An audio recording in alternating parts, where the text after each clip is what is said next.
안녕하십니까. 자, 이번 시간에는 전의 시간에 이어서 우리가 전 시간은 이동거리와 변이 그리고 운동에 대한 설명을 공부를 했었죠. 이 내용을 이제 이어서 우리는 속력과 속도에 대한 구별을 하도록 하겠습니다. 속력과 속도. 일단 전체적인 이야기는 여기 나와 있는 뭐 연습장에다가 이제 설명을 좀 하고 난 다음에 프린트에 이제 정리하는 시간을 갖도록 하겠습니다. 일단 우리가 공부를 하는데 개념도 중요하지만 이제 서로 이제 큰 숲을 먼저 공부하고 또 안을 좀 자세히 들어가 보면 공부하는데 좀 이해하는데 도움을 주는 그런 순간들도 있습니다. 자, 지금 그런 걸 해보려고 해요. 자, 우리가 전 시간에 배운 거는 이제 운동에 대한 정의를 배웠죠. 자, 운동에 대한 정의가 있었고요. 그 운동은 시간에 따라 물체의 위치가 변하는 현상이라고 했습니다. 그런 위치가 변하는 것을 설명하기 위해서 우리는 이동 거리와 뭐를 구별했죠, 여러분? 변이를 구별을 했죠. 쉽게 설명하자면 이동 거리는 단순한 거리만 하면 되는 거고요. 변이는 이제 거리에다가 우리가 방향까지 정확하게 설명함으로써 어디로 어떻게 변하고 있는지를 좀 더 잘 설명할 수 있는 물리적인 표현 방법이라고 했습니다. 그런데 이걸 가지고 우리가 운동이라고 하는 변화를 설명하려고 해요. 근데 여기에 들어가는 중요한 개념이 뭐였죠, 여러분? 시간이라는 개념이었죠. 시간에 따라 위치가 변하는 거.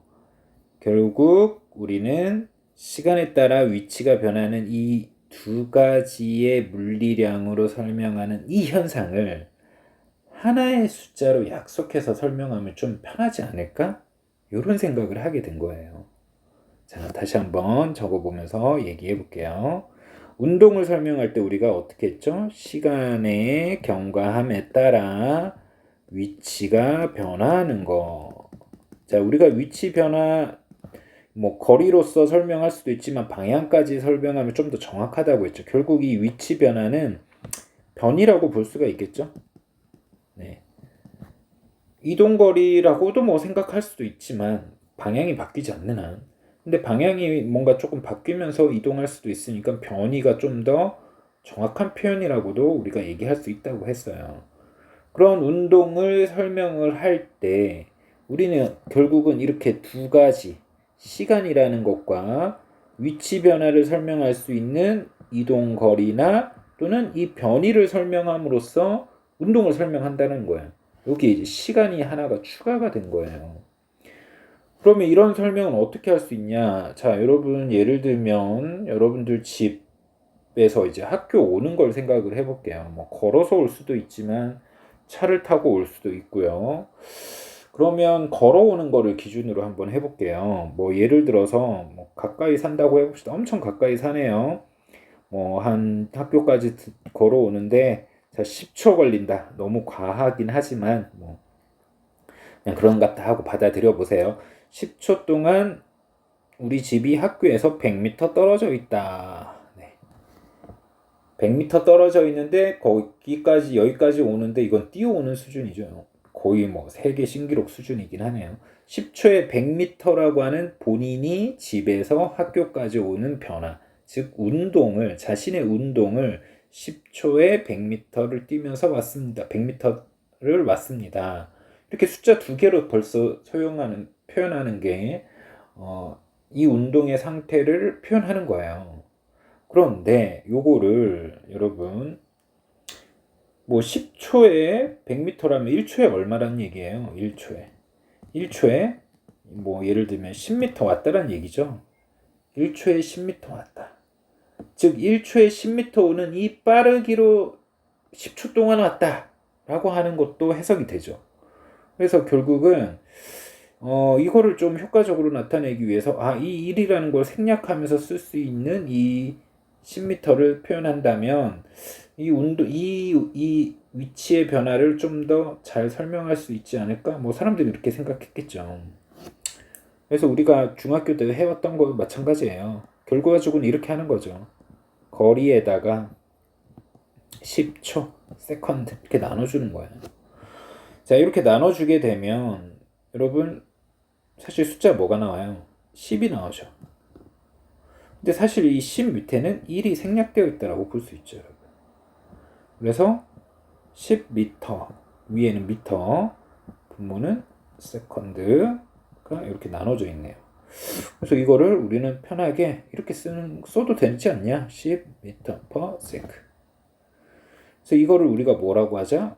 얘가 운동한 상태에 뭐 우리가 과거의 속력이나 또는 뭐 속도나 뭐 이렇게 표현한 스피드 이런 식으로 표현하면 되지 않을까?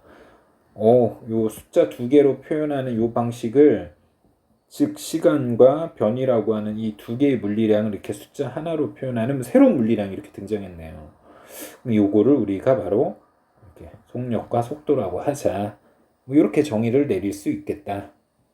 결국은 이렇게 새로 나오는 이 물리량은, 우리가 배울 이 속력과 속도는 결국 물리량인데 여러 가지의 물리량을 하나의 숫자로 표현할 수 있는 장점이 있고, 그 하나의 표현이 얘는 지금 어떻게 운동하고 있다라는 걸 설명할 수 있는, 대변할 수 있는 아주 객관적인 약속이라고 할 수가 있는 거예요.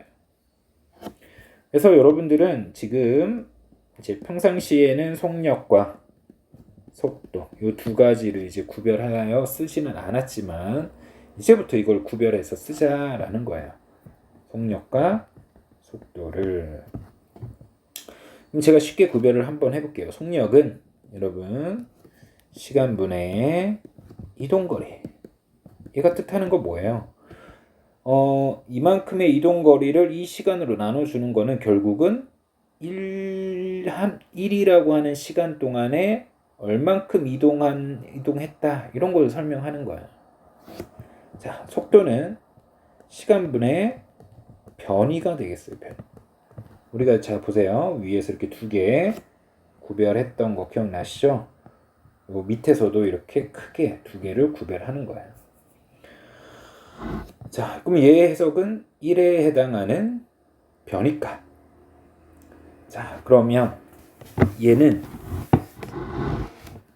이제 여기 지금 한국말로 이렇게 너무 길게 쓰다 보니 이거를 좀 줄여서 좀 효과적으로 쓸 수 있는 방법이 없을까? 자, 속력, velocity. 그래서 기호로 V라고 쓰고요. 이동거리는 S, sentence라는 뜻이죠. 그 다음에 시간, 초, second. second는 단위고 여기 이제 시간의 영어는 time. 그래서 T분의 S. 그럼 얘는 뭐야? 얘도 역시 T분의 S. 사실 구별 못해요, 여러분. 기호로만 가지고는 구별 못해요. 근데 이 기호에 우리가 보통 이렇게 화살표를 갖다 붙이는데 여러분이 이 화살표 볼 일은 없겠죠? 없어요. 지금 앞으로는 뭐 나중에 가서도 볼 일은 없어요. 그냥 기호는 똑같이 쓴다 생각하시면 돼요. 그럼 이 차이예요.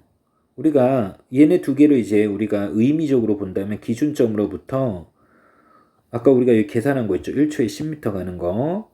그러면 1초에 10m 갑니다 하면 1초 후에 여기 10m. 그 다음 1초 후에 여기 10m. 이렇게 갈 수 있죠. 근데 왼쪽으로도 1초 후에 10m. 여기에도 10m. 물체가 이렇게 왼쪽으로 이동하는 걸 수도 있고 오른쪽으로 이동하는 걸 수도 있고. 자, 이거는 구별이 돼요, 안 돼요? 여러분이 자 가는 거예요. 여기까지 오는 거랑 여기까지 오는 거. 자, A 지점에서 오는 거, B 지점에 가는 거. 여러분은 어디로 간다라고 볼 수 있어요? 단순하게 자 10m/s 이렇게 주어진다면 A로 가는 건지 B로 가는 건지 구별 못하죠. 근데 이게 바로 속력이에요. 구별 못하는 게 속력이라고 볼 수 있어요. 근데 속도는 오른쪽으로 10m 갑니다 라고 한다면 B 지점으로 가는 거네. 아니고 반대로 또 왼쪽으로 10m/s 가는 겁니다 라고 한다면 A점으로 가는 거다 라고 얘기할 수 있겠죠. 뭐가 또 표현하기, 이 운동을 표현하는데 뭐가 좀 더 정확한 표현이에요? 결국은 속도가 정확한 표현이죠. 속도는 자 빠르기를 표현하는 동시에 뭐도 표현할 수 있다? 방향을 표현할 수 있다. 자, 얘는 빠르기만을 표현할 수 있다. 속도가 뭐라고요? 방향을 표현할 수 있다. 자, 좀 복잡하지만 정리하겠습니다. 다시 한번 이동거리와 변이를 구별할 줄 안다면 여러분은 자연적으로 속력과 속도를 구별할 수 있는 겁니다. 왜? 이동거리와 변이를 구별했기 때문에 시간으로 나눠주는 것이 이렇게 다르다라는 것을 우리가 알 수 있으니까.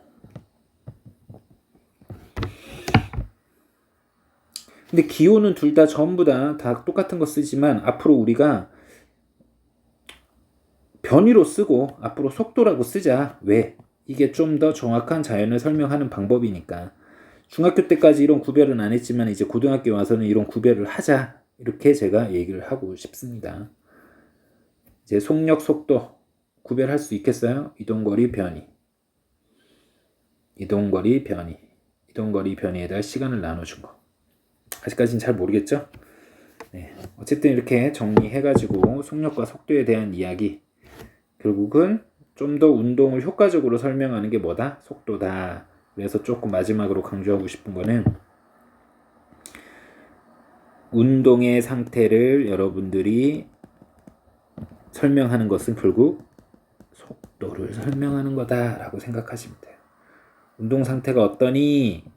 속도가 얼마입니다. 라는 게 운동 상태가 얼마입니다. 이 속도 안에는 뭐가 포함되어 있죠? 빠르기와 방향을 표현하다 보니 빠르기와 방향을 표현하다 보니 이 운동이 오른쪽으로 운동하는 거냐 왼쪽으로 운동하는 거냐 이렇게 설명할 수 있다는 거예요. 사실 이 운동은 이 평면상에서도 뭐 좌우좌 엄청 자유롭게 움직일 수 있지만 우리는 그렇게 막 복잡한 운동을 설명하기 이전에 기본적인 것부터 하자고 하는 겁니다. 기본적인 게 뭐야? 오른쪽 아니면 왼쪽. 즉 직선 운동부터만 먼저 여러분들하고 이야기를 하고 있는 거예요. 자, 그럼 프린트로 가서 좀 더 자세히 짚어보고 넘어가도록 하겠습니다. 자, 속력 여기 밑줄 긋고 갈게요. 속력은 단위 시간 동안에 중요한 거 이동거리다. 단위는 미터 퍼 세크를 사용하고 있다. 자, 이 그래프랑 밑에 있는 평균 속력, 순간 속력 이런 거는 이제 그래프에 대한 공부를 좀 더 가속도를 배우고 난 뒤에 한꺼번에 좀 같이 하도록 하겠습니다. 그래서 이 부분은 여러분 좀 나중에 하겠습니다. 나중에. 자, 넘어가서 자, 속도 한번 볼게요. 우리가 속도는 뭐라고 했죠? 크기와 방향을 가지고 있는, 즉 다시 빠르기와 방향까지 설명하는 물리량. 그럼 속력은 뭐예요? 오롯이 빠르기만 있다는 거예요. 빠르기만. 자, 결국 여기 써져 있네요. 속력과 방향. 속력이 뭐야? 결국은 빠르기만 설명하는 게 아니라 방향까지 설명한다라는 거. 자, 단위 시간 동안의 변이. 여러분, 단위 시간이 뭐예요? 1초 동안. 우리가 시간을 나눠준 거는 항상 분모 1이 있다라고 생각하고 1초에 해당하는 변이 이런 뜻이라고 했죠. 자, 단위는 미터 퍼 세크. 자, 평균 속력, 등속 직선 운동. 자, 여기에서 이제 하나 또 평균 속도도 나중에 우리가 조금 더 자세하게 얘기를 해보고요. 여러분 이 등속 직선 운동을 한번 보고 갈게요. 등속 직선 운동. 다시 얘기해서 직선 운동을 하는데 여러분 등속도로 운동하는 거예요, 지금. 등 속도. 등이 뭐예요? 같을 등이죠. 그러면 속도가 같다. 자, 속도가 같으면 뭐야? 빠르기도 같다. 시간이 지나도 방향도 안 변한다. 그래서 직선상의 속도가 일정한 운동, 즉 속력 빠르기도 안 변하고요. 방향도 안 변하는 이러한 운동을 등속 직선 운동 또는 등속도 운동 이렇게 얘기를 할 수가 있겠습니다. 시간이 지나도 당연히 속력이 항상 같으니까 V로 일정하다 이렇게 얘기할 수 있겠죠. 그 다음에 물체의 이동거리는 시간에 비례합니다. 시간 t분의 네. 원래 속도가 v가 t분의 s였죠, 여러분. t분의 s. 근데 이 속도가 항상 같대요. 일정하대요. 등속한대요. 그러면 뭐 이 식은 당연히 이렇게 성립되겠죠. 이 t를 왼쪽으로 옮기면 여기 나와 있는 것처럼 이렇게 식이 s는 vt가 되겠죠. 이건 특별히 어려운 내용이 아니니까 넘어가도록 하겠습니다. 그 다음에 그래프가 나오는데 이 그래프에 해당하는 설명도 우리가 조금은 나중에 좀 자세하게 해보도록 할게요. 가속도를 다 배우고 난 다음에 속력과 속도를 구별해야 됩니다, 여러분. 같은 방향으로 직선 운동하는 경우는 속력과 속도를 구별하지 않으나 왜? 여러분 같은 방향의 직선 운동은 결국 계속 일자로 쭉 간다는 얘기. 이거는 이동거리인 동시에 변이이기 때문에 속력과 속도가 같다라는 거예요. 같은 방향인데. 근데 운동 방향이 반대일 경우, 즉 운동 방향이 바뀌게 되면 운동 방향이 반대인 경우란 얘기는 여러분 직선 운동에서의 반대란 얘기. 하나는 우측으로 운동하고 하나는 왼쪽으로 운동한다라는 거죠. 우측 기준점도 있어야 되겠죠, 당연히. 기준점으로부터 오른쪽으로 움직일 수도 있고 반대로 움직일 수도 있어요. 그럴 때 플러스나 마이너스의 부를 붙여 속도를 구별한다. 자, 그래서 플러스는 언제 붙이냐? 오른쪽 이게 아니라 보통 오른쪽 무조건 오른쪽 아니에요. 보통 처음 운동 방향을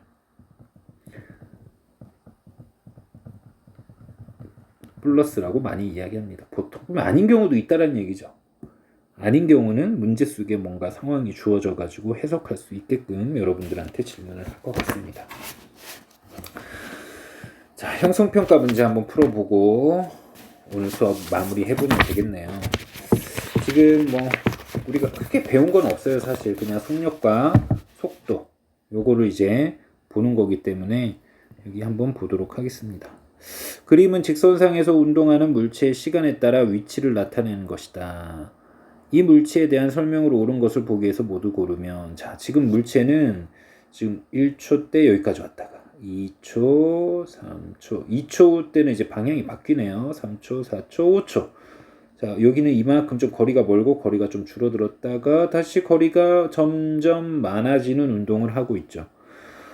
뭐 제가 뭐 문제를 내고 나서 나중에 생각해 보니까 뭐 이 문제가 여러분들한테 좀 이해하기 힘들 수도 있겠다 싶어가지고 제가 이렇게 숫자를 좀 주어지는 게 더 깔끔한 문제가 되지 않을까 생각이 듭니다, 여러분.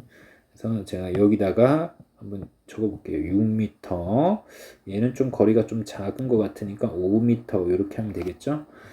얘는 뭐 몇 미터라고 할까요? 한 1m라고 해볼까요? 그냥 우리가 대략 적은 거니까 얘는 우리가 늘어나는 게 2m, 뭐 얘는 이제 한 3m라고 한다면 오늘도 문제가 더 깔끔해진 것 같아요. 자, 이렇게 해서 문제를 보도록 하겠습니다. 자, 나중에 여러분 책 검사, 프린트 검사하는데 이런 거 다 안 써져 있으면 수업 제대로 안 들었구나 라고 생각하면 할 수 있겠네요.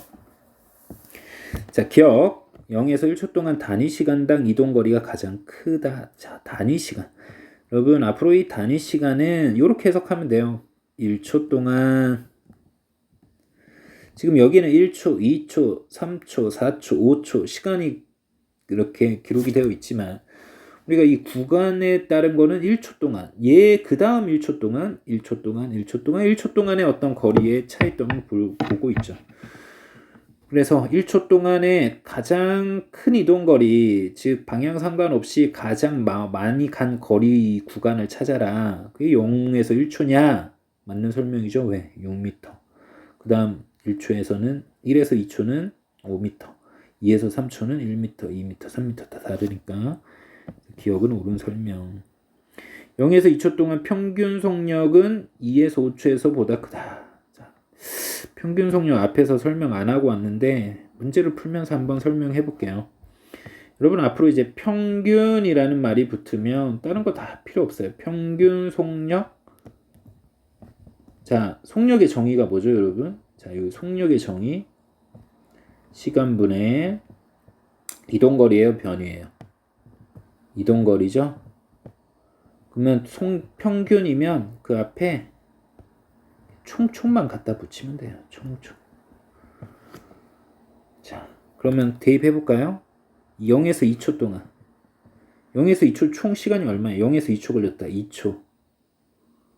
그 다음에 속력이니까 이동거리 따지면 되죠. 0에서 2초 이동거리. 6m 가고 5m 가고 총 이동거리 11m. 여기는 2초. 얘가 지금 0에서 2초에 해당하는 평균 속력이 되겠죠. 2에서 5초에 해당하는 평균 속력. 2에서 5초 총 시간 얼마예요? 3초가 되겠죠. 자, 속력을 물으면 이동거리. 자, 2에서 3, 4, 5 간 거리를 따지면 돼요. 1m, 2m, 3m 총 몇 m 같다? 6m 같다. 평균 속력 누가 빨라요? 지금 위에 게 훨씬 빠르죠? 얘는 5점 얼마. 얘는 2가 나오죠. 그래서 니은이 크다, 요 니은이 훨씬 크다라는 말도 맞는 말이 되겠네요. 자, 0에서 5초 동안 평균 속력과 평균 속도의 크기는 같다. 자, 이게 이 문제를 풀기 위해서 우리가 지금 이 예제를 풀었다는 거예요. 자, 속력은 뭐 하면 돼요? 시간분의 이동거리. 속도는 뭐예요? 시간분의 변위. 근데 그 앞에 평균이 붙으면 뭐 하라고 했죠? 복습, 총. 얘도 총. 자, 총 이동거리 0에서 5초. 그러면 5초 동안 이동거리, 총 이동거리. 자, 6m 갔다가 5m 갔다가 또 6m 왔어요. 11m 갔다가 6m 왔으니까 17m가 되겠죠. 변이 구하는 거 우리가 전 시간에 얘기했지만 어떻게 해야 하면 된다고 했어요? 출발점, 도착점. 요 거리. 이 거리 안 나와 있는데 어떻게 구해요? 이런 거는 이제 여러분들이 좀 생각을 해야죠. 총 11m 갔다가 6m 갔어요. 이 거리는 얼마예요? 11m에서 6을 빼주면 이렇게 계산은 여러분이 할 줄 알아야 되죠. 5m, 5초. 그래서 얘가 훨씬 크죠? 같지는 않죠? 같다라는 말이 틀렸네요. 그래서 정답은 기억 니은 3번 되겠습니다. 속력과 속도를 구별할 수 있니? 라고 하는 문제였고요. 속력과 속도를 구별할 수 있어야 된다는 얘기는 이동거리와 변이를 여기에서 여러분들이 찾을 줄 알아야 된다는 거죠. 요 두 가지. 요거는 시험 문제에 반드시 내도록 하겠습니다. 이 형성평가 문제를 내는 게 아니라 이동거리와, 자, 다시 한번 정리하세요. 이동거리와 변이를 구별할 수 있니? 라는 문제와 우리는 속력과 속도를 구별할 수 있니? 하는 요거를 같이 물어볼 수도 있고 따로따로 물어볼 수도 있고 시험 문제 반드시 내도록 하겠습니다. 자, 오늘은 4페이지까지 여기까지 하고 다음 시간에 이제 가속도에 대한 이야기를 해보도록 하겠습니다. 수고하셨습니다.